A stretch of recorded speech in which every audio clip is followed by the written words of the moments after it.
Assalamualaikum warahmatullahi wabarakatuh. Perkenalkan kami dari kelompok 6 yang beranggotakan Muhammad Yusuf, Agustiana Solikan, dan Kusnul Khotimah.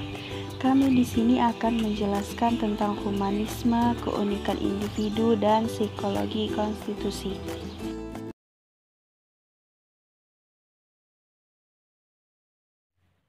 Bismillahirrahmanirrahim. Saya akan menjelaskan humanisme Abraham Maslow.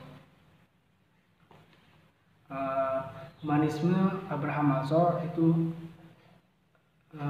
dan tokoh-tokoh lainnya melihat mazhab yang behavioritik hanya menghasilkan gambaran tentang hakikat manusia yang terdiri satu dimensi. Padahal manusia terdiri dari atas respon-respon luar dan tampak dikontrol sepenuhnya oleh lingkungan esensial dan manusia.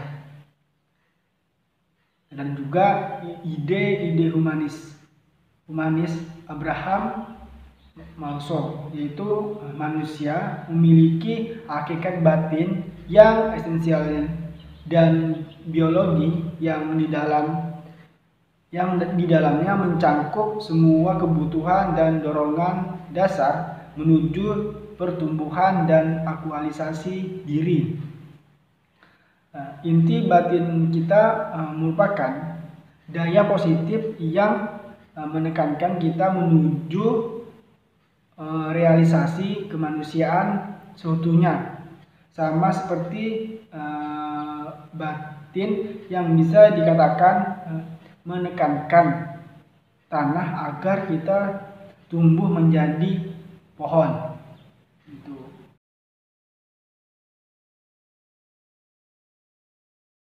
Assalamualaikum warahmatullahi wabarakatuh. Di sini saya akan menjelaskan tentang keunikan individu menurut Gordon W. Allport.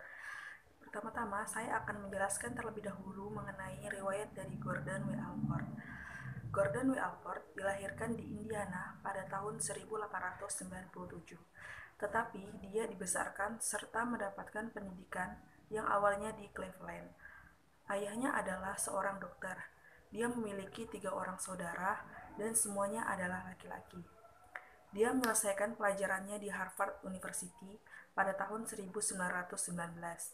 Dia menyelesaikan pelajarannya dengan keahlian di ilmu ekonomi dan filsafat. Setelah itu, ia mengajar di Istanbul dalam mata kuliah sosiologi dan bahasa Inggris. Kemudian setelah itu, ia kembali lagi ke Harvard untuk belajar. Pengalaman dan belajarnya di luar negeri menyebabkan Allport besar perhatian kepada soal-soal internasional, dan hal ini sangat terlihat dalam kegiatan-kegiatannya selama 20 tahun setelahnya. Selanjutnya, saya akan menjelaskan tentang pokok teori Allport. Yang pertama itu struktur dan dinamika kepribadian.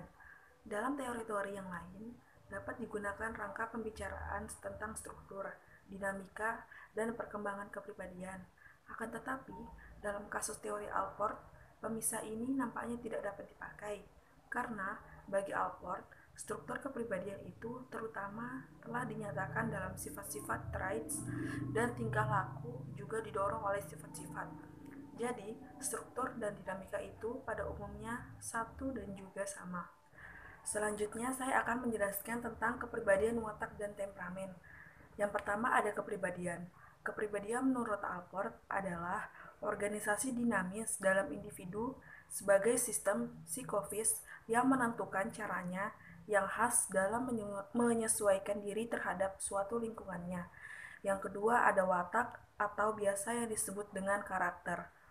Walaupun istilah kepribadian dan watak sering digunakan secara bertukar-tukar, namun Allport menunjukkan bahwa secara tradisional kata watak mengisyaratkan norma tingkah laku tertentu atas dasar nama individu-individu atau perbuatan-perbuatan yang telah dinilai.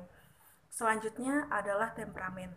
Temperamen adalah disposisi yang sangat erat hubungannya dengan faktor-faktor biologis atau fisiologis, dan karenanya sedikit sekali mengalami modifikasi terhadap perkembangan.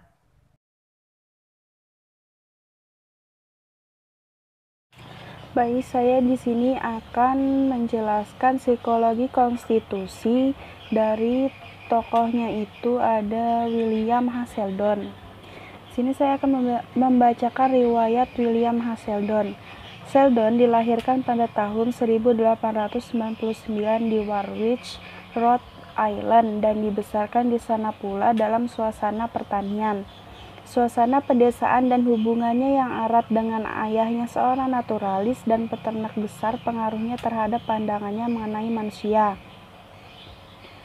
Dia mendapatkan pendidikan di public school, kemudian masuk di Brown University dan mendapat gelar MA dari Universitas Colorado. Dari tahun 1924 sampai 1926 dia menjadi instruktur dalam psikologi di Universitas Chicago. Tahun 1926 sampai 1927 ia menjadi guru besar pembantu di Universitas Wisconsin.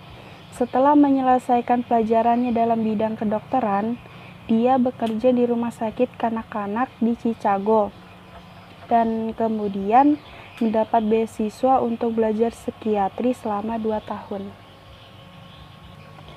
Kemudian di sini ada pokok-pokok teori Sheldon. Yang pertama itu ada struktur tubuh. Sheldon berpendapat bahwa faktor-faktor genetis dan biologis memainkan peranan yang menentukan dalam perkembangan individu. Dia percaya juga bahwa orang mungkin mendapatkan representasi daripada faktor-faktor tersebut dengan melalui sejumlah pengukuran yang didasarkan pada jasmani. Dalam pandangan Sheldon ada suatu struktur biologis hipotesis yang menjadi dasar jasmani yang nampak dan yang memainkan peranan tidak saja dalam menentukan perkembangan jasmani, tetapi juga dalam pembentukan tingkah laku. Selanjutnya, pokok-pokok teori Sheldon yang kedua itu ada analisis tingkah laku atau kepribadian. Dalam hal ini, Sheldon bermula dari pangkal duga bahwa walaupun nampaknya ada banyak dimensi atau variabel dalam tingkah laku, tetapi pada dasarnya ada sejumlah komponen-komponen kecil dasar yang diharapkan menjadi dasar tingkah laku yang nampak kompleks. Sheldon menyusun suatu cara untuk mengukur komponen-komponen dasar itu atas dasar berbagai pendapat yang telah ada dan disempurnakan dengan pengetahuan klinisnya serta pengalaman-pengalamannya. Sekian penjelasan mengenai humanisme, keunikan individu, dan psikologi konstitusi. Semoga dapat memberi tambahan pemahaman mengenai paradigma Triad. Sekian, wassalamualaikum warahmatullahi wabarakatuh.